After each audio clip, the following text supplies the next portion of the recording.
ஓம் சத்குரு சாய்நாதாய நமோ நமக. எனது முதன்மை பேராசான் மதிப்பிற்கினிய ஆதித்ய குருஜி ஐயா அவர்களுக்கு குருவணக்கம். உலகம் முழுக்க பரவியிருக்கின்ற தமிழ் உறவுகள் அனைவருக்கும் மதுரை ஜோதி சாய் செல்வத்தின் இனிய வணக்கங்கள். இன்னைக்கு ஒரு சுவராசியமான பதிவு. திருமண பொருத்தம் பார்க்க வர்றவங்க என்னென்னமோ கேள்வி கேட்குறாங்க, சம்பந்தம் இல்லாத கேள்வி. ஆனா பொருள் இருக்கு, அவர் கேட்கறது நியாயம்தான்.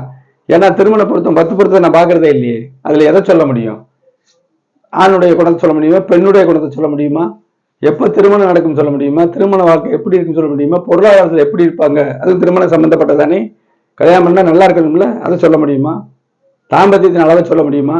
பிள்ளைகள் எப்படி பிறகு சொல்ல முடியும்? ஒன்றும் சொல்ல முடியாது. ஆக ஜாதக ஆய்வத்தை நம்ம பார்க்கணும். அப்படித்தான் நான் சொல்லிட்டு வர்றேன். நம்ம ஓரளவு சொல்ல ஆரம்பிச்சாலே நம்மகிட்ட நிறைய கேள்விகள் கேட்பாங்க. ஒரு ஜோதிடர் சொல்றாரு, மணமகன் அல்லது மணமகள் வீட்டுக்கு அருகில் கோவில் இருக்கும், குளம் இருக்கும், பெரிய மலை இருக்கும், அதுக்காக நம்ம போக வேணாங்க. அதெல்லாம் அவசியம் இல்லை. அவர் எப்படிப்பட்டவர் சொல்லலாம். சனி முழுக்க பாவ கிரகம், செவ்வாய் படபடப்ப கொடுக்கக்கூடிய கிரகம். அவங்கெல்லாம் லக்கண ராசியோட சம்பந்தப்படாமல் இருந்தால் நல்ல குணம் கொண்டவராக இருப்பார். நல்ல குணம் ஒளிஞ்சிருந்தா பத்தாது, நல்ல குணம் முழுமையா இருக்கணும். தீய குணம் முழுமையா இருக்கவே கூடாது, ஒளிஞ்சு கூட இருக்கலாம். இப்படிலாம் சொல்ற விஷயங்கள். அப்ப இன்னைக்கு நம்ம என்ன பார்க்க போறோம்னா, ரொம்ப பேர் கேட்கிறாங்க, மாமியாரோடு மருமகள் ஒத்து போவாரா? நல்ல கேள்விதான். ஒத்து போகக்கூடிய குணம் எப்படி கண்டுபிடிக்கிறது? அப்ப நான் அதாவது விழிப்புணர்வோட நான் கூட சொல்லி விடுவேன். சில பேர் சொல்றாங்க, 4ஆம் இடம் தாயாரு, மனைவி 7ஆம் இடம், 2 கிரகம் எப்படி இருக்குன்னு பாருங்க அப்படின்னு சொல்ற விஷயம்லாம் கிடையாது. 4ஆம் இடத்துக்கு மாமியார் ஸ்தானத்துக்கு எதனத்தையே சொல்றாங்க, அப்படிலாம் பார்க்க கூடாதுங்க. 7ஆம் இடம் மனைவி குறிக்கும், 4ஆம் இடம் தாயாரத்தை குறிக்கும். இது ரெண்டையும் வச்சு எப்படி பார்ப்பீங்க? அதெல்லாம் ஒத்தே வராது. அழகா பார்த்துடலாங்க. பெண்ணுடைய குணத்தை பாருங்க, இதுதான் முக்கியமான விஷயம். பெண் குணம் நன்றாக இருந்தால் அனைவருமே அவங்க நேசமா இருப்பாங்க. அந்த பொண்ணு திருப்பி திருப்பி சொல்றேன், இந்த மாதிரி தப்பு தவறமா சொல்றவங்களுக்கும் சொல்றேன், பொதுமக்கள் நல்லா கேட்டுக்கங்க, வணக்கத்துக்குரிய மக்கள் நல்லா தெரிஞ்சுக்கிறீங்க. அதாவது ஒரு ஜாதகர் நல்ல குணம் இருக்கணும்ங்கிற அமைப்பு இருக்கா இல்லையா? ஜோதிடத்துல லக்கணம் நல்லபடியா இருக்கணும், குரு இருக்கணும் லக்கணத்துல, சனி இருக்கக்கூடாது. சனி ஜெபா இருந்தா விவகார குணம் அப்படியே இருக்குமே, உறுதியா சொல்லுவேன், ஆளை பார்க்காமலே சொல்லுவேன்.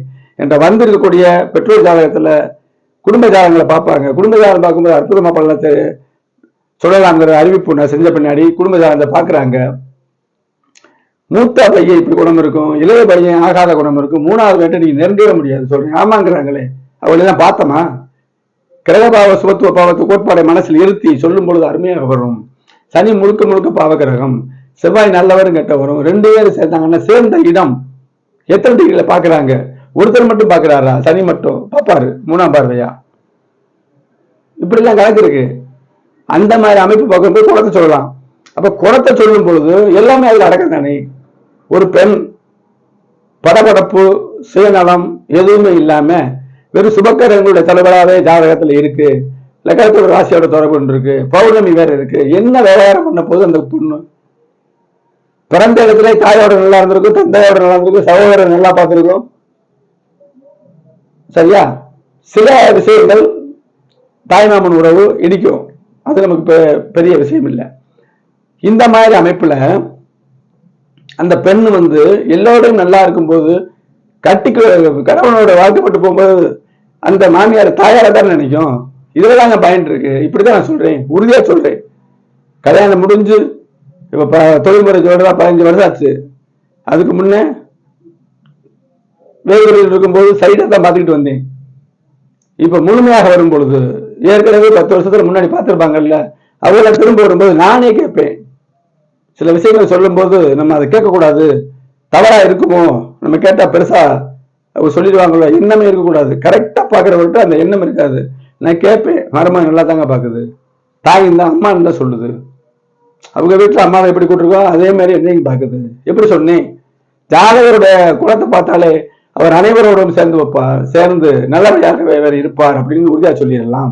திருமணப்படுத்தம் போகும்போது மருமையே மாமியாரை பிடிக்குமா, மாமனாரை பிடிக்குமா, இப்படிலாம் நம்ம கேட்கும் பொழுது அந்த மருமகனுடைய ஜாதகத்துல நல்லா தெரிஞ்சுக்கிறீங்க. மருமகனுடைய ஜாதகத்துல லக்னாதிபதி சனியோடு சம்பந்தப்படாமல், செவ்வாயோடு சம்பந்தப்படாமல், பாவக்கிரகங்களோடு சம்பந்தப்படாமல் சுபக்கிரகங்களோட அமைப்பு இருந்தால் அவர் நல்ல குணமாகவே இருப்பார். அப்பாட்ட நல்லா பேசுவார், அம்மாட்ட நல்லா பேசுவார், மனைவிட்டு நல்லா பேசுவார், மைத்தோட நல்லா பேசுவார், மாமனார்கிட்ட பேசுவார், மாமியார்கிட்ட பேசுவார். அப்படித்தான் நம்ம பலனை பார்க்கணும் ஒழிய 2ஆம் பாவத்துக்கு இது 4ஆம் பாவத்துக்கு 7 பாரு, 4ஆம் பாவத்துக்கு 4 பாரு. மனைவி ஜாதகத்துல 4ஆம் பாவத்துக்கு 4 தான் இவருக்கு மாமியாரா வருவார். சரியா? 4ஆம் பாவத்துக்கு 7ஆம் பாவம்னா 4ஆம் பாவத்துக்கு 7ஆம் பாவம் இப்படிலாம் நம்ம பார்க்க கூடாதுங்க. சொல்றதுக்கே சரியில்லை பாருங்க. சரிதா? அதெல்லாம் வரவே வராது. எனது மேன்மைமிக்க ஆசானவர்களுடைய கிரக பாவக சுபத்துவ பாவத்துவ கோட்பாடு, சூழ்ச்சிமொழி கோட்பாடுல தான் பலன்கள் இருக்கு. கண்டிப்பாக இதெல்லாம் சொல்ல முடியும்.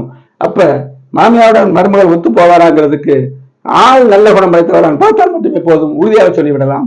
அப்படி இருக்கிற காலத்துல கூட தசாபுத்தி அடிப்படை பலம் சொல்றது காரணமே அடிப்படை நல்லா இருக்கணும்.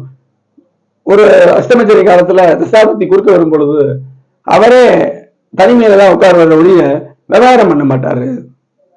அழகா நீங்க அந்த சுபத்துவ பாவத்தை கோட்பாடு பாருங்க. நீங்க உங்களோட வாழ்விலே பாருங்களேன். நல்லா திரும்பவும் சொல்றேன், நல்ல அடிப்படை குணங்கள், சனி செவ்வாய் தொடர்பு இல்லாத, லக்னத்தோடு ராசியோடு தொடர்பு கொள்ளாத அவர்கள் சிறிது சரியில்லாத காலத்தில் கூட தனிமையில தான் உட்கார்வதை ஒழிய யாருக்கும் விவகாரம் பண்ண மாட்டாங்க. இதை காட்டிலும் எந்த விளக்கமும் தேவையில்லை. என்ன பத்தி சொல்றேன், அஸ்ட்ரோ சாய் செல்வம் அப்படிங்கிற யூடியூப் சேனல்ல 1300 மேற்பட்ட கிரக சுபத்துவ பாவத்துவ சூழ்ச்சிமொழி கோட்பாடை தழுவிய வீடியோக்கள் இருக்குது. மனித வாழ்க்கைக்கு தேவையான அத்தனையும் இதுல இருக்கு. சேனலை பாருங்க, சப்ஸ்கிரைப் பண்ணுங்க, லைக் பண்ணுங்க, ஷேர் பண்ணுங்க. திருமண பொருத்தம் 10 பொருத்தம்ங்கிறத தூக்கி போட்டுட்டு அனுகூல அமைப்புல சொல்றேன். திருமணத்துக்கு பிறகு அவருடைய வாழ்க்கை எப்படி இருக்கும், பிள்ளைகளை எப்படி வளர்ப்பார்கள், எவ்வளவு சம்பாதிப்பார்கள், எவ்வளவு சந்தோஷம் இருக்கும், பணங்காச நிறைய வருமானம் பெற்று செலவு பண்றதுக்கு உதவியாக இருப்பார்களா, சிக்கனவாதியாக இருப்பார். 2 வித்தியாசம் இருக்கு. கஞ்சத்தனத்துக்கு சிக்கனத்துக்கு வித்தியாசம் இருக்கு. அப்படிலாம் இருப்பாங்களான்னு திருமணமும் ஒரு வாழ்க்கை சம்பவம்ங்கிற அமைப்புல அப்படியே கடகடகடன்னு அந்த பாடல்களை சொல்வதுதான். சரியா? அதே மாதிரி சிசேரியன் குறித்தால் நல்ல குணத்தை எல்லாருக்கும் தான் வேணும் நினைப்போம். நான் கூட அப்படிதான் நினைப்பேன். ஆனால் நமக்கு அந்த பிராப்தம் வேணும்ல. அதை தெரிந்து கொள்ள பெற்றோர் ஜாதகத்தின் 5ஆம் பாவத்தையும் குருபகவானுடைய நிலையை பார்த்து அற்புதமாக குறித்து தருகிறேன். அடுத்த ஒரு பயனுள்ள வீடியோ சந்திப்போம். நன்றி, வணக்கம்.